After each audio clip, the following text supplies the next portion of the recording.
সুম্মা আরসালা আলিয়ান ফি হাজাতি, আমার হুজুর হযরত আলী রাদিয়াল্লাহু তাআলা আনহুকে ডাক দিলেন। হুজুর বললেন, আলী গো, অমুক জায়গায় যাও, অমুক জরুরতে যাও, অমুক প্রয়োজনে যাও। যোহরের নামাজ আদায় করিয়া রাহমাতুল লিল আলামিন হযরত আলী রাদিয়াল্লাহু তাআলা আনহুকে একটা জায়গায় জরুরতে পাঠাইলেন। ভাইরা রে আমার, ফাজা ওয়াকাদ সাল্লা রাসূলুল্লাহ সাল্লাল্লাহু আলাইহি ওয়াসাল্লাম সালাতাল আসর।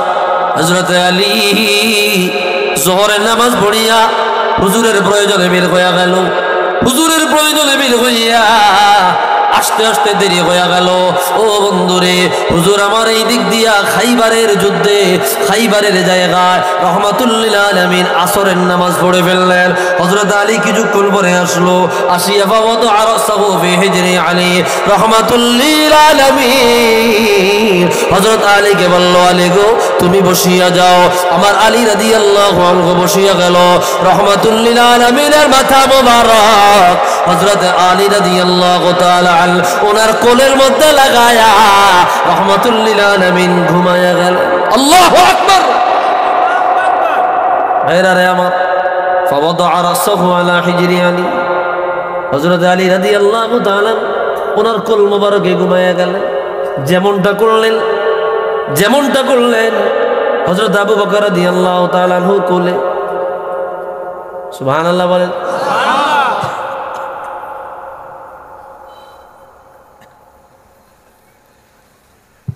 পাহাড়ের মধ্যে রাহমাতুল লিল আলামিন আশ্রয় নিলেন। সুবহানাল্লাহ বলেন। আবু বকর রাদিয়াল্লাহু তাআলা আনহুর কোলে ঘুমালেন। হযরত আবু বকর যেমন ক্লান্ত, রাহমাতুল লিল আলামিন তেমন ক্লান্ত।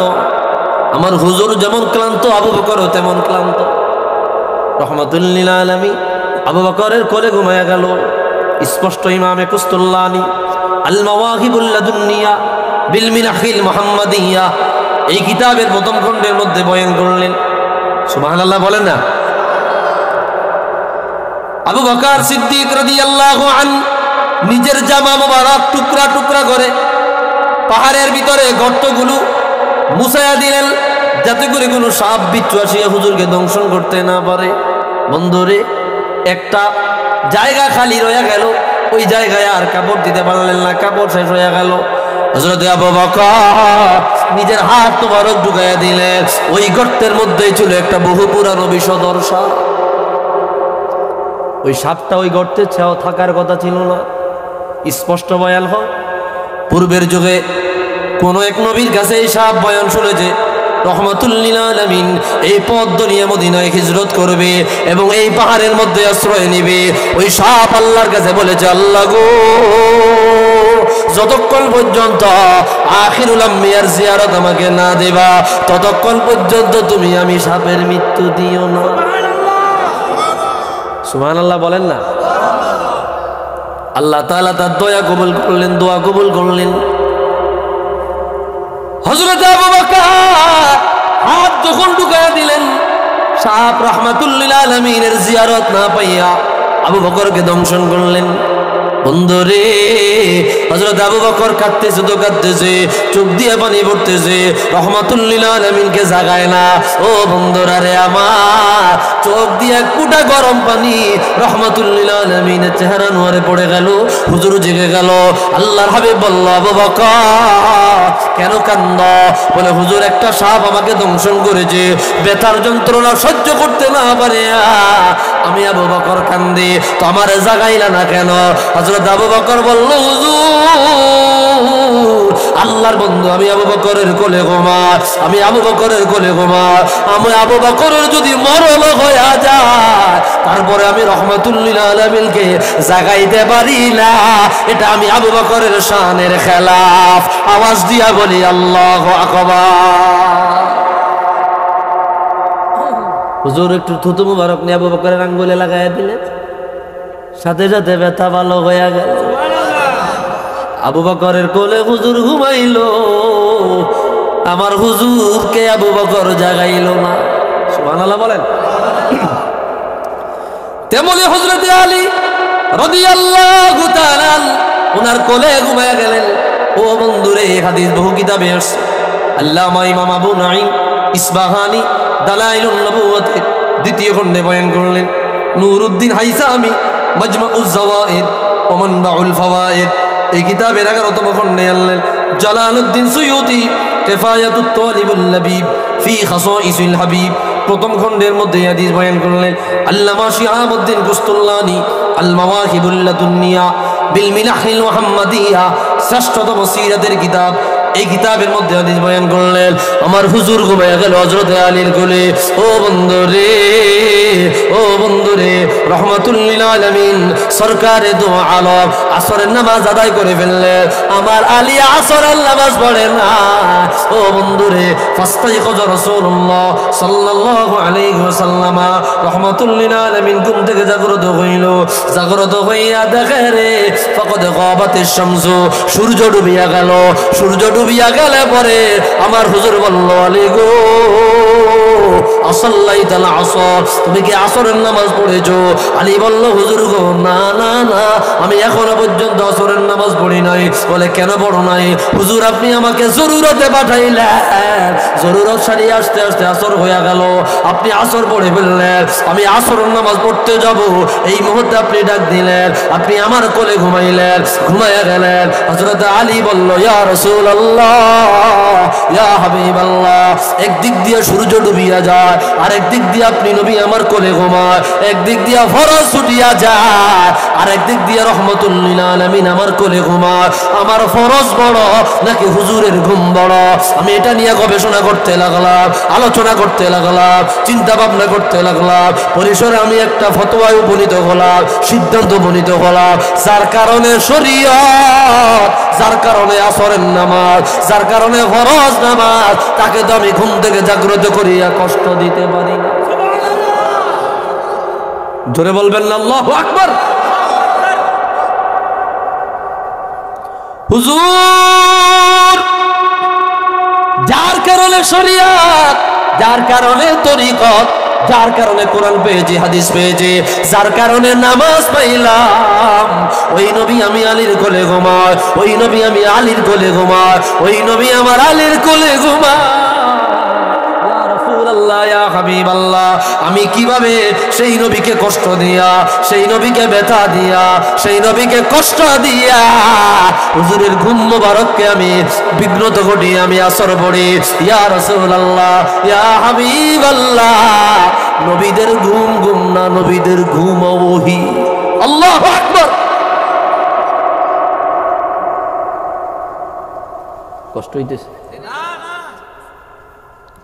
হুজুর আমি আপনাকে জাগাই নাই, হাত্তা গাবাতিশ শামসু, সূর্য ডুবিয়া গেল, তারপরেও জাগাই নাই। দুইটা কারণে জাগাই নাই। বলে না, বলে না, কয়টা? দুইটা কারণে। আপনারা কি আলোচনা শুনবেন?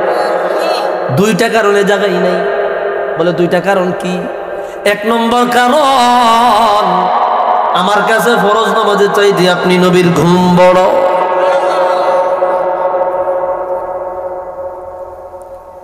এক নম্বর কারণ, আসরের নামাজের তুলনায় আমার কাছে আপনি নবীর ঘুম বড়।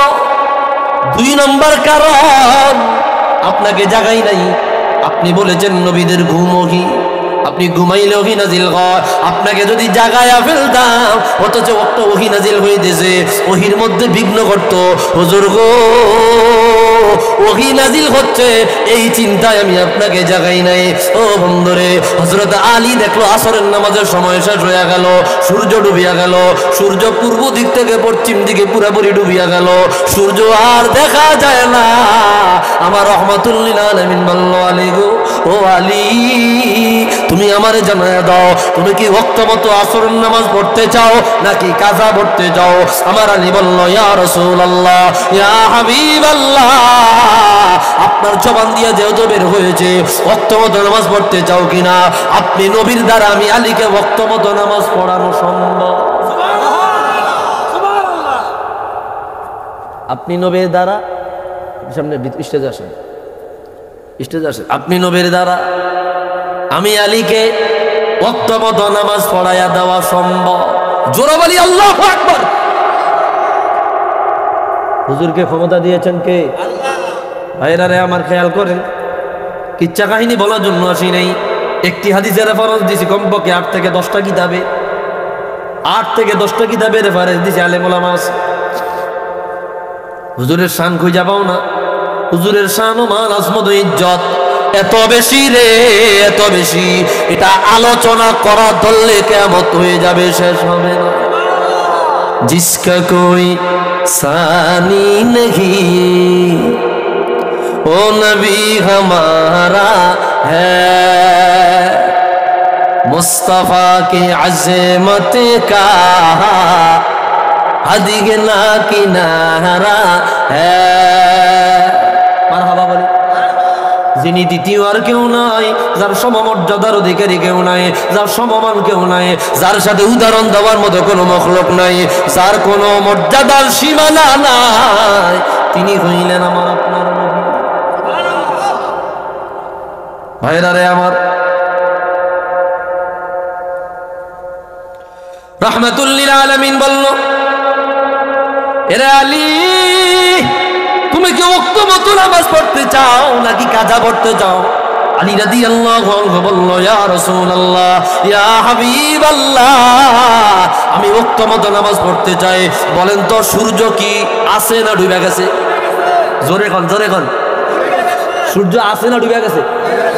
ডুবে গেলে ওয়াক্ত মতো নামাজ পড়বে কেমনে? একটা প্রশ্ন আসতে পারে না? বন্ধুরে, রাহমাতুল লিল আলামিন মাগরিবের সময় 2 হাত তুলে ফেললো, 2 হাত তুলিয়া বলল, আল্লাহ গো, ও আল্লাহ, আল্লাহুম্মা ইন্না আবদাকা আলিয়ান ইহতাবাসা নাফসাহু আলা নাবিয়্যিকি ইয়া রাব্বাল আলামিন। তোমার বান্দা আলী তোমার হুজুরের খেদমতে ছিল, তোমার রাসূলের খেদমতে ছিল, তোমার বন্ধু নবীর খেদমতে ছিল। আল্লাহ গো, ফারাদ্দি আলাইহি শারাতা ইয়া রাব্বাল আলামিন। আমার আলীর জন্য হলেও সূর্যটাকে পশ্চিম দিকে পূর্ব দিকে ফিরাইয়া দেন। কেন দিব? আমার আলী ওয়াক্ত মতো নামাজ পড়বে। আমার আলী আসর পড়তে পারে নাই, আমার আলী আপনার হুজুরের মহব্বতে ছিল। ও মালিক আমার, আপনি সূর্যটাকে পশ্চিম দিক থেকে পূর্ব দিকে ফিরাইয়া দেন। হযরত আসমা বিনতে উমাইস রাদিয়াল্লাহু তাআলা আনহা, উনি নিজে সাক্ষী দেয়, হুজুরে দোয়া করার সাথে সাথে আমি তাকায়া দেখিলাম ডুবে যাওয়া সূর্য অন্ধকার হয়ে গেল। আবার কেমন জানি সূর্যটা পিছনের দিকে বেঁকাশিয়া পিছনের দিকে রিটার্ন আসিয়া আবার সারা দুনিয়া আলোকিত হয়ে গেল। আমার হুজুর বলল, আলী গো, সূর্য উঠে দিলাম, এইবার ওয়াক্ত মতো আসরের নামাজ আদায় কর। আওয়াজ দিয়া বলি আল্লাহু আকবার।